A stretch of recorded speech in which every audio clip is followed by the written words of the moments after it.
G'day everyone, the Stone Monkey is the second last boss in the game, and it's quite a fun fight. Its moveset is relatively easy, it's actually pretty simple, but it does have some elemental mechanics and a bunch of 2v1 shenanigans that does make the fight a fair bit harder, particularly in phase 2. This is not a cheese build, but I am going to show you how to brute force the boss with the new tri-point spear you get from Erlang. Its unique effect is really quite strong. And of course, I'll give you my full breakdown of abilities and combos to help you fight the boss however you like to, whether that be cheesing or playing normally. So let's get into it. Now he only has about 5 or 6 basic combos, and these do carry through to the rest of the fight, so it's worth getting to know them in phase 1. The first thing you want to become really comfortable with, because you use it a lot in phase 2, is this leaping attack. It always includes this ground AoE effect, and he can use it standalone or at the end of a bunch of different combos. To dodge, you want to wait till his hands come together at the top of his head like that, but it is pretty intuitive to dodge. All variations of this, including the elemental ones, can be deflected with rock solid. When he winds up for a punch with his right hand back, it's a simple 4-part punching combo with the third and fourth punch a little more delayed than the last. This is very simple. Any of these can be deflected with rock solid, and make sure that that third and particularly the fourth is significantly delayed. When he winds up for a punch with his left arm back this time, it's another 4-part combo, but this time the fourth one is a leap up into the air and a little ground slam with AoE effect. The first 3 punches are basically the exact same timing though. Again, the third being a little more delayed than the first and second. And then for the leap into the air, it's pretty intuitive. Just wait for him to be at the height of his jump, and then as soon as he moves down, just one dodge. When you see him wind up for a backhand punch, as in you see his elbow come across the front of his face like this is a 4-part combo. He'll do 2 slow backhands, one after the other, followed by a clap together at the front. And then at this point here, after the clap, he'll do one of 2 finishes. The first option is he'll do a leap into the air and a ground slam like we've seen. And then for the other variation, he'll start the same. He'll do his 2 backhands followed by the clap, but this time he'll do some backflips away from you followed by a ground slam mechanic. He'll punch his fists into the ground and then do one of those AoE ground attacks after a short delay in the area in front of him. The last basic combo that he has starts when he puts his right fist up in a bit of an overhead position like this. This is a 3-part combo. It is simply 3 overhead slams, with the third one being double fisted and doing one of those ground AoE abilities. This combo has a pretty slow tempo. You need a decent delay between each attack. He does have one other ability. It's not really a combo. I call it the tantrum. He'll repeatedly slam the ground with his fists for a little while, finishing in a slower one that you can see coming that does one of those ground AoE abilities. He follows this with a second AoE ground attack, which you can jump or dodge or use your pillar stance. When he glows red like this, he's going to do 4 very slow slams of the ground that do a big AoE pulse. You can dodge or jump these or sit up on your pillar stance. I usually jump the first 3 and then sit up on the pillar stance for the final one because that one's harder to dodge. I think he always does this at around 50 or 60%. He can do it again another time in phase 1 if you're too slow, and then he'll do it again in phase 2 in the fire stance and it looks all flamey, but that one's just more random. Alright, now once you get to phase 2, the Stone Monkey will be imbued with either frost or fire power, and he'll swap between the 2 periodically. Now his moveset has not actually changed at all. His combos are all the exact same as he was doing in phase 1. The big difference is that this time, every time he does one of those ground AoE little earth pulses, this time it's either a frost or a fire effect, depending on which stance he's in. And as you saw just there a moment ago, if you hit by the frost one, it'll freeze you, and if you get hit by the fire ones, it'll inflict you with scorch and do a bit of a damage over time. But otherwise, as you've seen here, all the basic combos at least are all the same. He's doing his leaps and jumps that we saw in phase 1, and then his fist combos, he's only got 2 or 3 of those, right? So in terms of the moveset, it's basically the same, but there are a few things to be aware of that do complicate things a little more. The first thing is that whenever you do enough damage in a short period of time, he'll basically disappear in a little burst of elemental energy, whichever stance he's in. After a moment, he'll reappear and always do a ground slam of that same element. The other thing that's new is that some of his ground AoEs have additional effects. His frost AoEs gain this ring of ice on the ground in a follow-up pulse that will also freeze you. When this comes out, you want to either move inside where you're safe or outside of the ring entirely. Again, if you do enough damage quickly, he'll dissipate into his elemental form and then disappear in a burst of energy. When this happens, it's important to be ready for him to reappear and do that slam. He always starts with that slam. This also happens in his fire stance. When you do too much damage, he'll burst into a bit of a fire mode, and then he'll send a big ring of fire outwards around the whole arena, and then it'll come back in as well. And you have to be ready to dodge that or jump it, or you can pillar stance it as well. Again, he reappears with a leaping slam, and you have to be ready for it. He does have 2 new ranged attacks in this phase, both very easy. He'll throw fire and ice at you, followed by a 3rd big fireball. And he'll also do one where he picks up a big stone out of the ground, and then very slowly he'll toss that at you. This stone one can be parried or deflected with rock solid. Alright, now this is where the fight gets interesting at around 60% of phase 2.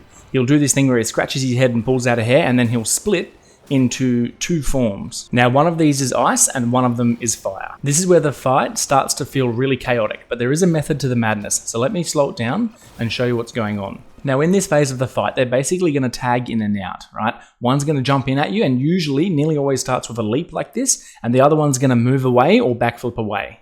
Now after the one that's leaping at you has landed, the one in the background somewhere is actually going to be casting a ranged ability. This is usually a ground effect. Now as you can see here, the one over the back there is actually the one that's casting the ice into the ground and is shamelessly causing this ice at my feet while I'm trying to fight this guy. So 3 light attacks is my rule. When they swap out like that and one lands, 3 light attacks, and then you have to back away, otherwise this will hit you. And let's see it the other way around. When it's the frost guy who leaps down at you, the fire guy will be out the back somewhere, and he'll be casting a bunch of kind of lava earth puddles around you. These won't be directly at your feet. They'll kind of be in patches, so you need to actually look at these and just avoid them. Sometimes you can just stay on the boss. So that's the basic cycle of this 2v1 phase. Let's see a little bit of it here though, without me cutting and editing it all over the place, just so you can see how it flows naturally. If you're not doing too much damage, which I'll talk about in a second, they're simply going to swap over. As the one that attacks you lands, the other one's going to do a ranged attack at you.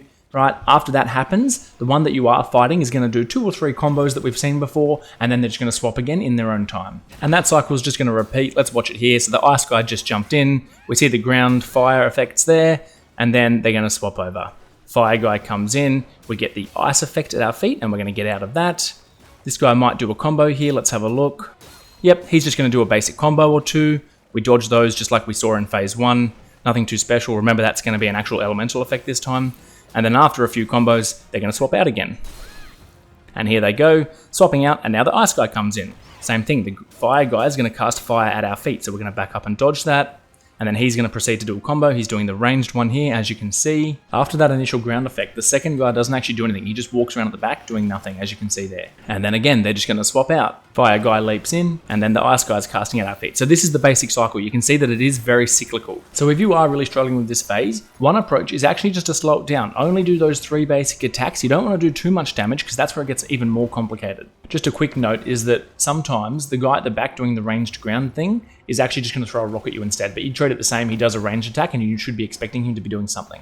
Now, if you're doing enough damage during this swapping over cycle, it's going to become more complicated, because when you do enough damage to the one that leaps at you, he's going to disappear and do that thing where he then reappears a moment later.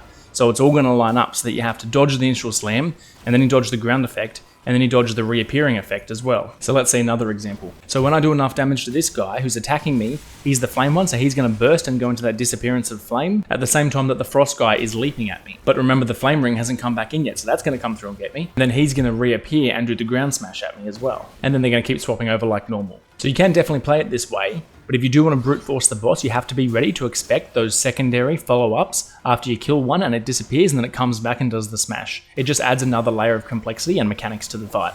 Once you've done enough damage in the 2v1 fight, the boss is then going to form back into a single form, but this time, this form is going to swap back and forwards and do kind of hybrid combos of frost and fire. The mechanics are all fundamentally the same though. For example here, he's about to leap in with a fire slam, and he'll do that as we normally expect, but then he's going to follow this immediately with a frost ground attack, which we don't normally expect, right? So that's different in phase 3. The effects themselves though are still all the same. For example, this is that ice ring that we've seen before. He also switches up the stance that he disappears with. For example, he jumped in there as fire, but then after we do enough damage, he'll disappear as ice, which is switching it up again. Not too much difference though, right? It doesn't make a big impact. Now I am focusing on the thrust stance here, so I'll show you some cool tricks. When he does this ring of ice, you can retreat out, and then forceful thrust will bring you back into the center of the ring nicely. Now, because of this spear's unique forceful thrust effect, you'll also often phase him into his disappearance when you do this, and so you can use tactical retreat to get back out of it nicely. It's also a great fight for rock solid. I used it a lot. Everything he does is very predictable and expected, so you can use it very easily for things like this. Again, 3 light attacks, tactical retreat out, and then forceful thrust back into the ring, and it's a great way to just really exploit all the uptime of that combo. Now we also know that they always leap in after they swap like that, so my favourite thing to do was, as he's leaping in, a single auto attack into him, into tactical retreat, into forceful thrust, to just immediately punish him with damage the moment he lands. Now if you didn't know, you can also chain tactical retreats and forceful thrusts together by using the whirling attack to zip you back in. And then you tactical retreat from that animation, and then you can forceful thrust again and repeat. Alright, so let's watch my kill video. Now I'm playing very offensively using high damage and crits, combined with the new tri-point spear from Erlang and the thrust stance. Now I played phase 1 exactly the same every time. I release the little vessel needle as I run up to him, I immobilize straight away, and then proceed with 3 full light attack combos. On the very first combo there, out of immobilize, I also used a 4 attack non-able. And that is the third light attack combo, which has pushed him straight to that 50-60% region where he does this big attack.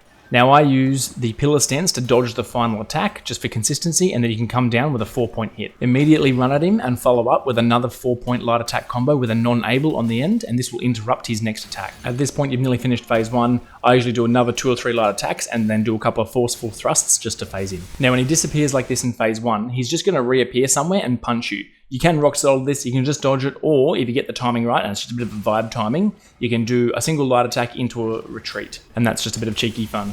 Now as soon as phase 2 starts, I always tried to immobilize him right as his arms come up horizontal in this first animation. Sometimes he snaps straight out of this, but usually it would work. As you saw, that 4 attack non-able will interrupt the rest of that big fire combo. Now he's in his ice form first here, so I'm being very careful to dodge those final hits. You can also use rock solid as I did there, just because they will freeze you in place otherwise, and it's pretty punishing. Making sure you're getting back out of those disappearing bursts, and being ready for him to enter with a slam as he always does after those.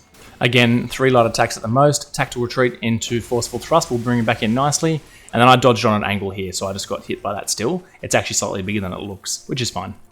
Again, being ready for him to re-enter on a slam there. As you can see, I quite like using rock solid for that just because it's highly predictable.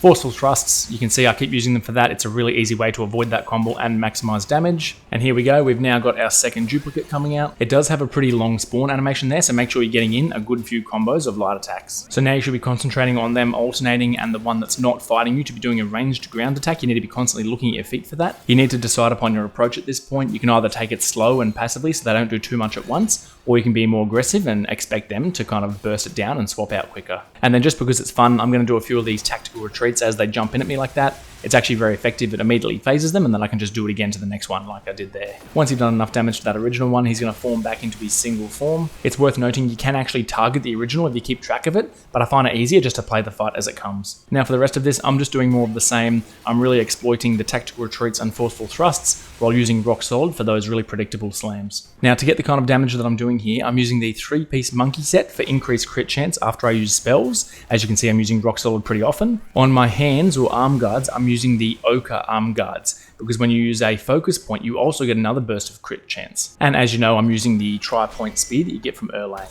Non-able is good to keep interrupting those abilities and play offensively. It also gives you really offensive stats. The needle vessel also gives you more offensive stats as well. For sparks, I'm using most of the mobilize tree. I just don't take the last one there for mana conservation. I've taken the entire rock solid tree. It's all really good. And then the entire thrust stance, like you can see here, with a few passives on the side. You also need just 2 or 3 points in pillar stance if you want to use that to avoid some of those ground mechanics. The rest is pretty much optional, but here's what I'm using in the entire foundation tree. Lots of stamina, lots of martial, and a lot of the offensive, damage, crit, and crit damage in the survival tree. There's some useful passives here in the transformation tree. Steadfast gives the most defense per spark point, as well as cooldowns for your alteration spells, and the invulnerability duration for your see-through mechanics, which is what tactical retreat is. For curios, I've got the white seashell waist chain for attack damage, the prayer beads for focus generation, and the cat's eye beads for crit damage. So that's it, everyone.